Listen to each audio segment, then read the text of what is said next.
గత వైసీపీ పాలనలో true of charters పేరు మీద విద్యుత్ ఛార్జీలు పెంచి సామాన్య ప్రజలపై భారం మోపారని నేడు కూటమి ప్రభుత్వంలో ముఖ్యమంత్రి చంద్రబాబు నాయుడు విద్యుత్ ఛార్జీలు పెంచకుండా సామాన్య ప్రజలను ఆదుకుంటున్నారని తెలుగుదేశం పార్టీ రాష్ట్ర అధికార ప్రతినిధి పిఠాపురం మాజీ ఎమ్మెల్యే ఎస్వీఎస్ఎన్ వర్మ అన్నారు. పిఠాపురం మహారాజాకోట ఆవరణలో గల తెలుగుదేశం పార్టీ కార్యాలయంలో మాజీ ఎమ్మెల్యే వర్మ మీడియా సమావేశం ఏర్పాటు చేశారు. ఈ సందర్భంగా విద్యుత్ ఛార్జీలపై మాజీ ఎమ్మెల్యే వర్మ మాట్లాడారు.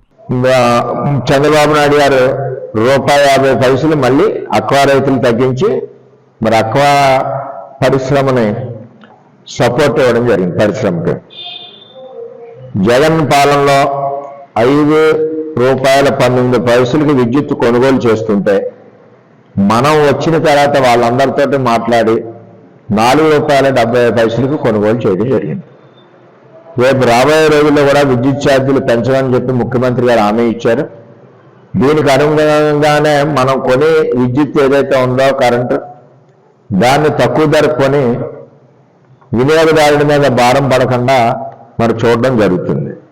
అంతే కదా కాకుండా సోలార్ పవర్ను ఎస్సీ ఎస్టీలకు ఉచితంగాను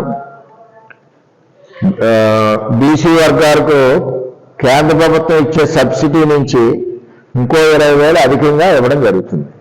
సోలార్ ప్యానెల్స్ వేసుకుంటే రూట్ మీద ఇంటికి పై రూట్ మీద సోలార్ ప్యానెల్స్ వేసుకోవడం వల్ల విద్యుత్ మరి ఉపయోగంలోకి వస్తుందని చెప్పి ఎస్సీ ఎస్టీలకు ఉచితంగాను బీసీలకి కేంద్ర ప్రభుత్వం ఇచ్చే సబ్సిడీ మీద రాష్ట్ర ప్రభుత్వం కూడా 20,000 అదనంగా ఇవ్వడం జరుగుతుంది.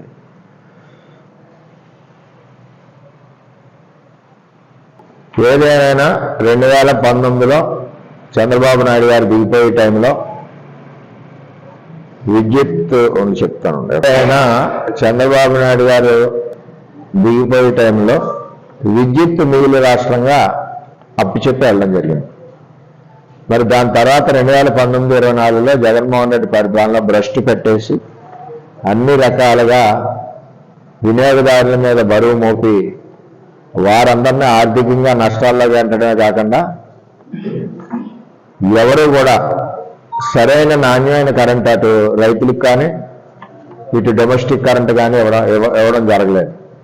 గౌరవ ముఖ్యమంత్రి వచ్చాక ట్రూ ఆఫ్ ఛార్జెస్ ఏదైతే ఉందో 4,498 కోట్ల భారం ప్రభుత్వం వస్తుంది.